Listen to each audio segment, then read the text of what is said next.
मुस्लिम समाज से जुड़ा एक और बड़ा इशू आजकल है वक्फ अमेंडमेंट बिल को लेकर। इसके खिलाफ मुसलमानों ने आज देश भर में सबसे बड़ा कैंपेन चलाया। अलग अलग शहरों में मस्जिदों के बाहर नमाज अदा करने आए मुसलमान QR कोड स्कैन करते दिखाई दिए। सिग्नेचर कैंपेन भी चलाया गया। असल में वक्फ अमेंडमेंट बिल के लिए बनी ज्वाइंट पार्लियामेंट्री कमेटी वक्फ अमेंडमेंट बिल को लेकर रायशुमारी कर रही है।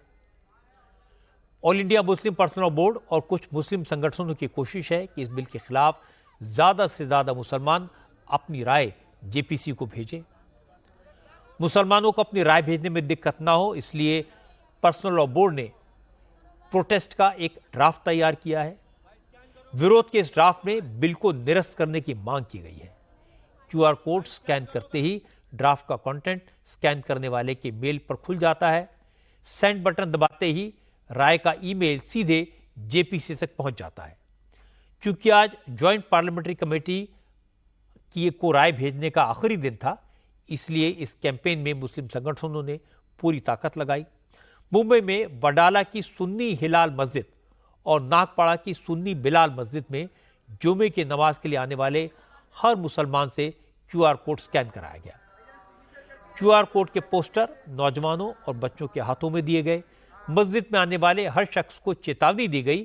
प्रेशर बनाया गया कि अगर अपनी राय नहीं भेजी तो उनकी मस्जिदों पर खतरा मंडराने लगेगा।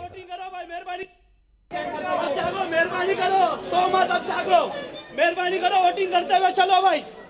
जितने भाई भी मस्जिद से निकल रहे हैं, वोटिंग करो भाई, मेहरबानी करो। पटना की जामा मस्जिद के मौलाना तो मस्जिद के बाहर निकलकर इस कैंपेन का हिस्सा बने। जामा मस्जिद के मौलाना असद काजमी ने खुद मस्जिद के बाहर आकर दीवारों पर QR कोड वाले पोस्टर चिपकाए। मौलाना असद काजमी ने कहा कि मुसलमानों को वक्फ अमेंडमेंट बिल मंजूर नहीं है। 2 करोड़ से ज्यादा मुसलमानों ने JPC के सामने अपना विरोध भेज दिया है।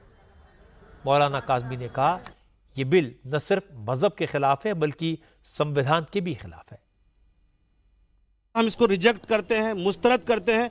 कोई भी मुसलमान, हिंदुस्तान के अंदर कोई भी मुसलमान जो कलिमा पढ़ता है ला इलाहा इल्लल्लाह मुहम्मदुर रसूलुल्लाह, वो कभी नहीं चाहेगा कि मजहबी मामले में हुकूमत मुदाखलत करे। और साथ में एक बात ये भी समझ लेना चाहिए, ये सिर्फ मजहब के खिलाफ नहीं है, ये तो कानून के खिलाफ है।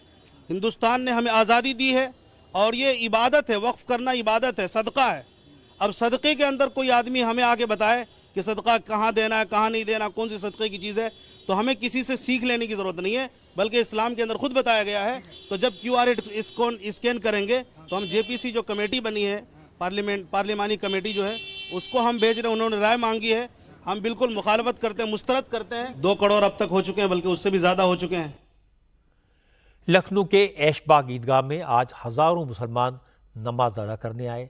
जुमे का दिन था। यहां भी उनसे इस कैंपेन का हिस्सा बनने को कहा गया। मौलाना खालिद रशीद फिरंगी महली और मौलाना सूफियान निज़ामी मुसलमानों को वक्फ अमेंडमेंट बिल के बारे में बताते हुए दिखाई दिए।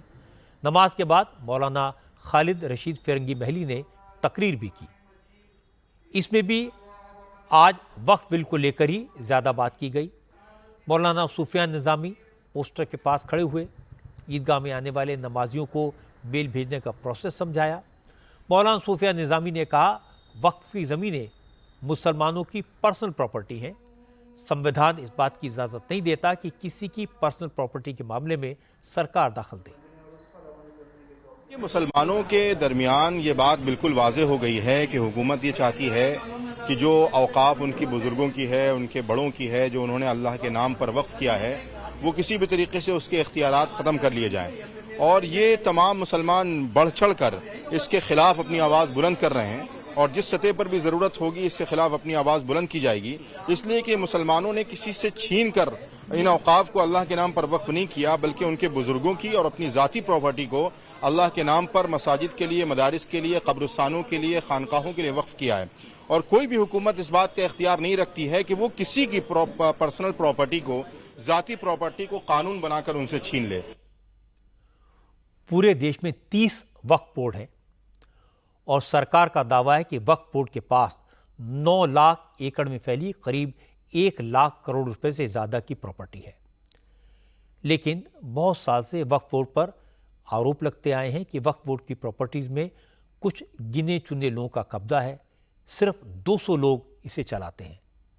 क्योंकि पुराने कानून के हिसाब से सरकारें वक्फ की प्रॉपर्टी पर किसी तरह का दखल नहीं दे सकती, लेकिन जो नया बिल प्रपोज्ड है उसके मुताबिक वक्फ बोर्ड को अपनी प्रॉपर्टी जिला मजिस्ट्रेट के यहाँ रजिस्टर करानी होगी। वक्फ की पुरानी संपत्तियों का भी वेरिफिकेशन होगा।